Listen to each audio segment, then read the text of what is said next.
Investment in securities are subject to market risk. Please carry out your due diligence and read all the related documents carefully before investing. Channel को subscribe करना ना भूलें और हमारे ताज़ा video सबसे पहले देखने के लिए बेल आइकन को दबाएं।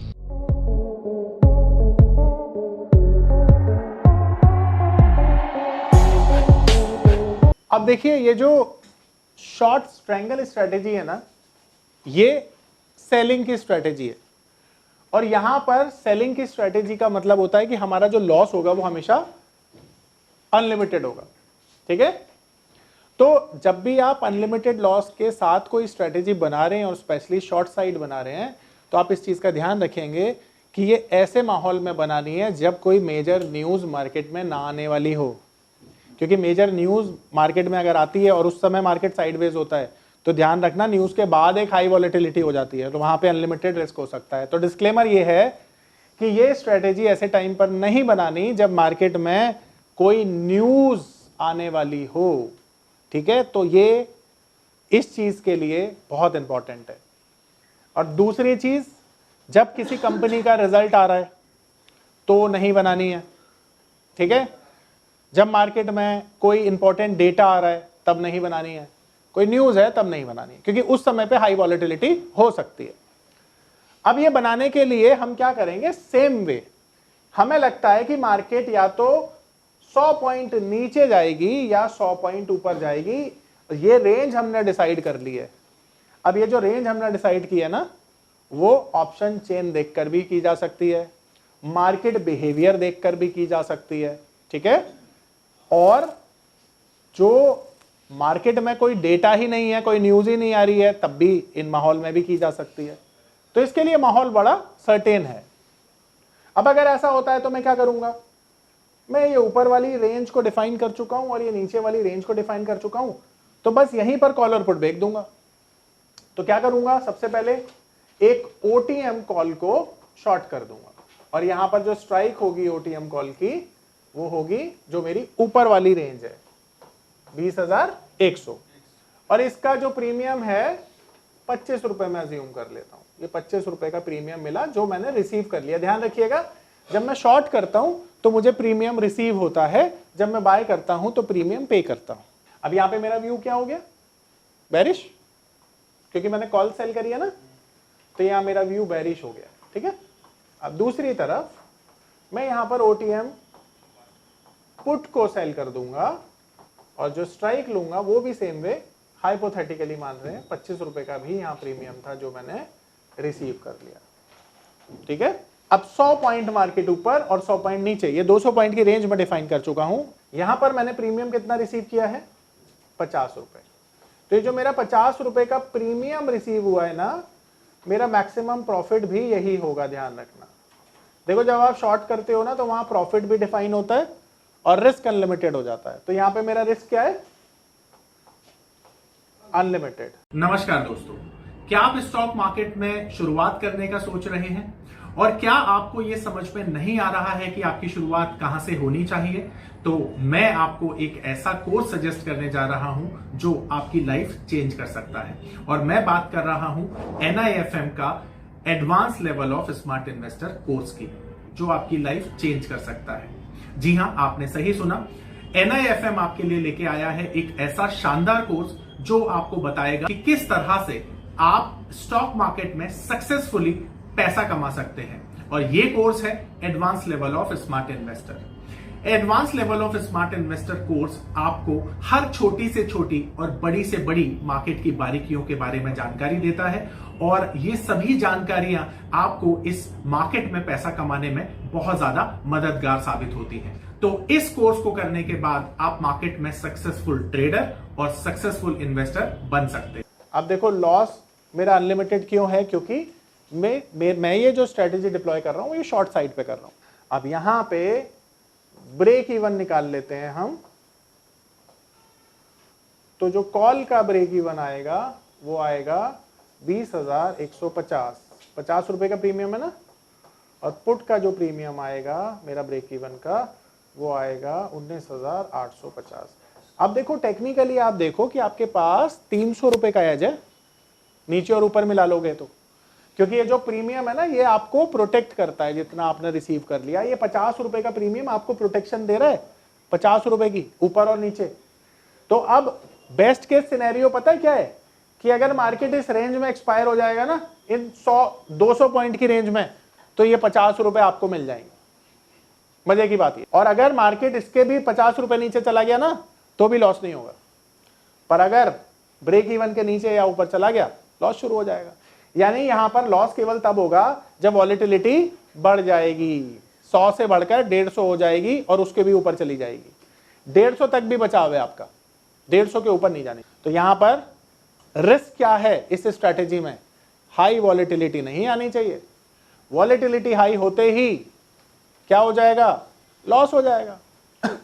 अब यहां पर हम एक्सपायरी करते हैं जो हमने सोचा हुआ है, तो ऊपर 20,100 पे कर देते हैं।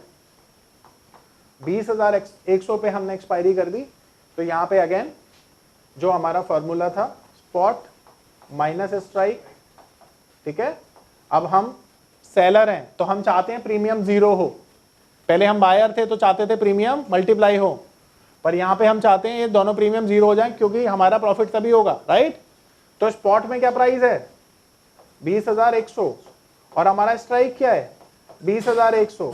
तो यहाँ पे प्रीमियम की वैल्यू क्या हो गई, तो यानी 25 रुपए का यहाँ पे फायदा हो गया सीधा सीधा। दूसरी चीज, जो पुट का ब्रेक इवन है वो स्ट्राइक माइनस स्पॉट से निकालेंगे। और स्ट्राइक क्या था हमारा, 19,900, और स्पॉट क्या है, 20,100। तो यहां पर ये भी 0 हो गया, ठीक है। अगर एक्सपायरी होती है यहां पर, तो दोनों प्रीमियम क्या हो गए, तो 25 रुपए यहां पे कमा लिए हमने, 25 रुपए यहां पे कमा लिए हमने। नेट 50 रुपए जो हमने रिसीव करे थे ये वाले, वो हमारा प्रॉफिट है। अब सेम वे अगर हमारी इस कॉन्ट्रैक्ट की एक्सपायरी हो जाती है 19,900 पे, तो भी प्रीमियम 0 हो जाएगा। आप मेरा टाइम बचाएंगे तो मैं नहीं करूंगा, और टाइम लगाएंगे तो मैं दोबारा कर दूंगा। बाकी तो समझ में आ गया सबको, कहीं भी हो रही है कोई दिक्कत नहीं है।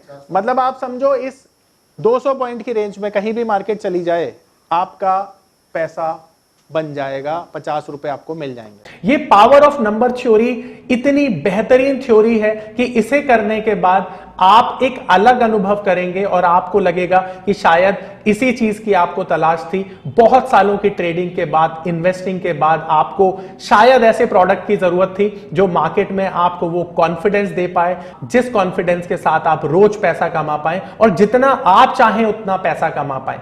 तो हमारी ये जो पावर ऑफ नंबर थ्योरी है, ये आपको आपकी सभी इच्छाओं को पूरा करने के लिए है। और आप देखेंगे कि इस थ्योरी को करने के बाद जो आपका कॉन्फिडेंस है, आपकी जो एक्यूरेसी है, आपकी जो क्षमताएं हैं मार्केट से पैसा कमाने की, वो बहुत ज्यादा बढ़ जाएंगी। और आप देखेंगे कि जो आपने आज से पहले अनुभव नहीं किया था अपनी ट्रेडिंग के दौरान या इन्वेस्टमेंट के दौरान, आप इतना बेहतर अनुभव करेंगे इस कोर्स को करने के बाद। इसमें 50,000 रुपए लगेंगे, एक में नहीं सर, दोनों में, क्योंकि ये हेजिंग स्ट्रेटेजी है ना, तो मार्जिन आधा हो जाता है इसमें। दोनों बेच रहे हैं ना आप, तो इसमें एक तरफ तो हेज हो ही रहा है पोजीशन, तो आपका मार्जिन आधा लगेगा। 1 लाख की जगह आधा लाख, मतलब 50,000। आप देखो जो स्ट्रेटेजी बना रहे हो ना, वो क्यों बना रहे हो, कब बना रहे हो, कैसे बना रहे हो, वो बना रहे हो सिचुएशन को देखकर। उसके पास ना वो डेट पेमेंट करने के लिए अभी बहुत सारी चीजें नहीं, रिसोर्सेस ही नहीं है, आप समझ रहे हो। और अगर दुनिया में वो रीसेल करता है अपने डेट को, तो डेट लेने वाला भी कोई कंट्री नहीं है आज के टाइम पे। तो अमेरिका बौखलाया हुआ है। अमेरिका चाहता है कि ये जो पेमेंट है मैं किसी तरह से करूं। अब अमेरिका के पास दुनिया का सबसे बड़ा गोल्ड रिजर्व है, 8,000 टन लगभग। अब गोल्ड अगर अमेरिका बेचेगा तो रीपे हो सकता है, पर क्या सारा गोल्ड थोड़ी बेच देगा। अमेरिका के पास कुछ बिटकॉइंस हैं, उनको बेचकर वो ये सारी चीजें कर सकता है। तो अमेरिका के पास बड़े लिमिटेड रिसोर्सेज हैं। पर एक और चीज समझो, अगर अमेरिका का डॉलर कमजोर हो गया तो अमेरिका का डेट तो और बढ़ जाएगा। तो अमेरिका को अपने डॉलर को स्ट्रांग बनाने के लिए ना ये सारी चीजें करनी पड़ रही हैं। ये जो टैरिफ लगा रहे हैं, ये कर रहे हैं, वो कर रहे हैं, ये डॉलर को बचाने की एक साजिश है। अब देखो चाइना क्या करता है, चाइना अपनी करेंसी में ट्रेड करने लग गया बहुत सारी कंट्री से। इंडिया रुपी में ट्रेड करने लग गया। ब्रिक्स नेशंस जो हैं वो अपनी करेंसी लॉन्च करने की बात कर रहे हैं। तो आप ये सोचो ना कि दुनिया में लड़ाई तो डॉलर की हो रही है ना। अमेरिका सिर्फ डॉलर को प्रोटेक्ट करने की कोशिश कर रहा है, जो कि शायद इस बार ना हो पाए। अब आप डी डॉलराइजेशन की बात करते हैं, उसी के बाद तो भाई गोल्ड की कीमतें चल रही है ना, जब डॉलर डी डॉलराइज हो जाएगा तो यूसेज कम हो जाएगा, यूसेज कम हो जाएगा तो उसकी कीमत कम हो जाएगी, है ना। तो कहीं ना कहीं ये दुनिया का जो माहौल है ना, इस तरह से पैन आउट हो रहा है कि यहाँ पे करेंसी वॉर है एक्चुअल में। तो अब आप ये बोल रहे हैं कि हमारा रुपया कमजोर हो रहा है, पर आप दुनिया की ग्लोबल करेंसी को देखो ना, कि दुनिया की ग्लोबल करेंसी में कुछ, मैं नाम नहीं लूंगा किसी करेंसी का, एक एक दिन में 20% भी तो क्रैश हो रही है। आपकी नजर वहां क्यों नहीं जा रही है? तब भी हम बचे हुए हैं। तो हम बहुत अच्छी हालात में, ये समझ लो हम बहुत बुरे हालात में नहीं है। हमारा रुपया अगर 90 पे स्टेबल रहता है ना, तो we are in a very very strong position. देखो ना सर क्या है वहां पे, बिल्कुल। अब जिम्बाब्वे एक पुअर कंट्री है, बावजूद इसके अब उनकी इकोनॉमी थोड़ी सी ग्रो कर रही है। क्यों हुआ? डिसीजन मेकिंग की वजह से हुआ। अब अगर यूएस में कोई अच्छा प्रेसिडेंट आता है जो लिबरल होता है, जो बहुत सारी चीजों को ओपन करके चलता है, तो अमेरिका की इकोनॉमी तो दोबारा से रिवाइव कर जाएगी। रिवाइव से मेरा मतलब है प्रॉस्पर हो जाएगी। जरूरत किसकी है पर वहां पे? रिवाइवल की। और वो रिवाइवल किससे होगा? डिसीजन मेकिंग से। और डिसीजन मेकर ही अगर वहां पे कोई अच्छा आ जाएगा, काम हो जाएगा। मैं सिर्फ एक चीज बोलता हूं आपको, मैं देखो सर, मैं आपको बताता हूं 2000 के बाद तो कोई भी अमेरिकन प्रेसिडेंट अच्छा हुआ ही नहीं है, ठीक है। पर ठीक है, उससे पहले जो थे ना, उससे पहले जो थे ठीक ठीक थे। अब आपको एक और चीज बताता हूं, दुनिया का समीकरण कैसे चेंज हुआ है। देखो अमेरिका की इकोनॉमी ना पिछले 20 सालों में नीचे आई है और दुनिया की इकोनॉमी ऊपर आई है। चाइना बहुत आगे निकल चुका है, इंडिया बहुत आगे निकल चुका है, दुबई जैसी छोटी इकोनॉमीज बहुत आगे निकल चुकी हैं। आप सोचो ना, दुनिया में 20 साल में कितनी कंट्री जो है बॉटम टू टॉप आ चुकी हैं।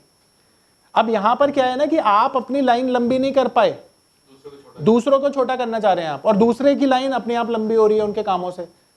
अब अमेरिका को ये एक्सेप्ट नहीं हो पा रहा है कि यार ऐसा क्यों मेरे साथ हो रहा है। क्योंकि दुनिया में ना एक होता है ना, देखो एक स्कूल का जो प्रिंसिपल होता है ना, वो चीजों को कमांड करने की कोशिश करता है, और अगर उस प्रिंसिपल की ना चले, उस प्रिंसिपल की बच्चे ही ना सुने, मजाक उड़ाएं उसका कि देखो हमारा प्रिंसिपल कैसा है, तो फिर क्या होगा? प्रिंसिपल को गुस्सा आएगा और वो अपनी पावर का मिसयूज करेगा, जो डोनाल्ड ट्रंप कर रहा है। तो ये सारी कहानी ना वहीं से चल रही है ऐसे।